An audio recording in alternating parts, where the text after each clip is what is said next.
So I want to start off this video by saying, this isn't a Warcraft channel, but I've almost exclusively been playing Dragonflight lately, so that's kind of all I want to talk about right now. I've been watching tons of WoW videos, reading guides, and browsing the WoW subreddit, basically fully consumed by this game. While engaging in my addiction, I noticed a recurring theme among a few posts. I don't have the confidence to try time in 11 key. Tell me you have M+ anxiety without telling me you have M+ anxiety. If I can do it, you can too. There seems to be this sentiment among the community that Mythic Plus dungeons are these high skill, high level cesspools of toxicity that only the bravest of players can traverse. Now, I don't mean to belittle these people's struggles. WoW players can be the most elitist, toxic people you can encounter online. I've just personally never found Mythic Plus to be the endgame boogeyman it's made out to be.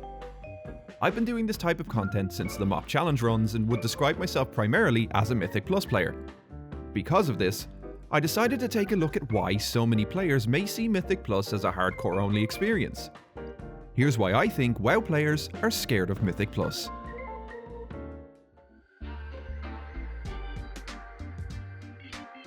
You're done with heroic dungeons, you've managed to clear everything on Mythic 0, and you're locked out of LFR for the week. You don't want to raid, so let's try running Mythic Plus dungeons. Immediately you're met with a waterfall of numbers and dungeons, groups filling up and delisting by the second. Should be easy enough to get a group, right? Well, that's the first obstacle many players face when beginning Mythic Plus content. See, the metrics that players use to screen possible pug pickups are item level and Raider IO score. There's no real correct item level for Mythic Plus. Obviously the higher the better, but you can realistically do low keys at anything above 350. The issue is, when applying for a group, the group leader can see the item level of everyone who applies. Same goes for their Raider IO score. For those of you who may not know, Raider IO score is a point system awarded to players who have cleared Mythic Plus content. It's basically a number representing the collection of the highest level Mythic Plus key you've cleared for each individual dungeon. The higher this number, the more high keys you've timed. This brings a pretty obvious catch-22 for new players. To get invited to groups, you need to have a better Raider IO score.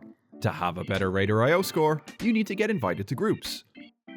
This can leave a lot of players playing Menu Simulator for a long time trying to get invited to groups. The only other option would be to start a group yourself.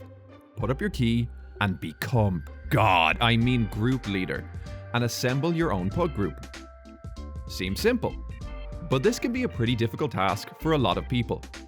I don't think it's a secret that MMO players aren't exactly the most sociable bunch.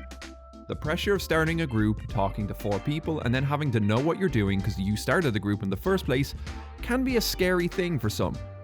Which leads me to point number 2. If you're raiding, your experience will pretty much stay the same. You'll bloodlust at the same time every fight, do the same opener and pull, pop your cooldowns at the same stage each time.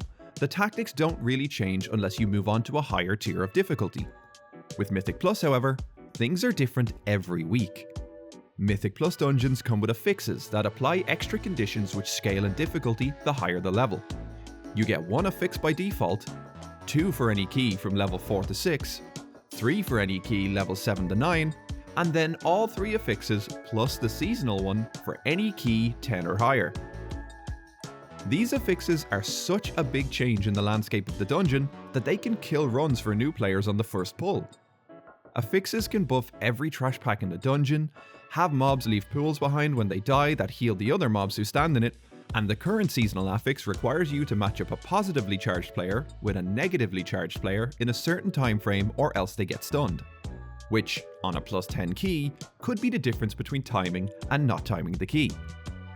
By now, if you consume any kind of World of Warcraft content, you'll have heard the eternal debate between the casual and the hardcore player.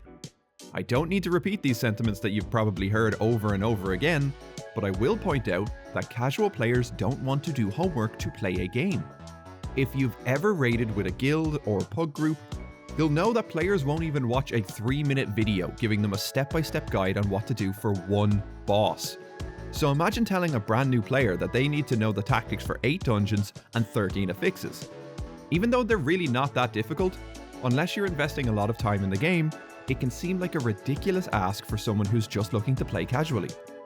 Which brings me to my final point. Raiding is considered by most the primary endgame for World of Warcraft. It drives the story along, involves large groups of players coming together, which is the initial draw of an MMO in the first place, and allows you to compare your performance to everyone else with achievements, titles, gear, and sweet parses. Most often than not in a raid environment, you're in a group of 25 people. As long as you can maintain mediocre performance and not wipe the raid by messing up a key mechanic, you can usually sit back and mentally AFK. It doesn't require you to interact with anyone or communicate at all. I've literally done pub groups where I applied, got invited, then listened to music while I played. Never said a word to anyone, never had a word spoken to me. For a lot of people, this is ironically the ideal scenario for a massively multiplayer game. All of that is thrown out the window for Mythic Plus. You are one of 5. If you're the tank or healer, you're the only tank or healer. You can also guarantee that your DPS is being watched by everyone in the group. It's also a lot more apparent if you mess up a mechanic, ninja pull, don't know how to play your class, or aren't paying attention. Now normally, these things wouldn't be a huge deal. Someone messes something up in a raid, it's fine. The only thing you've lost is your time, but you can just reset and try again. In Mythic Plus, however, you only have one chance to time the key. You need to beat each boss and clear enough trash within the allotted time to improve your Raider IO score and increase the level of your next awarded key. If you fail to do so, then whoever activated their key has it downgraded to one level lower and no one in the group gets a bump in Raider IO score. There's actually something on the line. Albeit a small and overall unimportant thing, that's not going to stop the toxic players from letting you know you're the one who messed up. It's also for this reason that creating pub groups can be such a pain. You go to all the trouble of listing the group, selecting the right players, travel and summon everyone to the dungeon, put up your key and get started, only to find out they have no idea what they're doing. You've just wasted time, energy, and your key. The points I've outlined in this video aren't too bad overall. They're things that can be improved upon by the player and overcome with just a bit of preparation and confidence. The biggest problem that most casual players face is one they can't control: toxic players. Having your mistakes pointed out or being judged for a not so stellar performance is par for the course in any cooperative online game. It's something that you've just got to deal with if you're playing an online game where your actions can affect the other player's experience. What no one wants to deal with though are rude, angry, aggressive dorks who take it personally that you don't know as much as they do and feel the need to sling as much hate as their stubby hands can get across their mechanical keyboards. Most people play games to relax and forget about the crap in their day-to-day lives.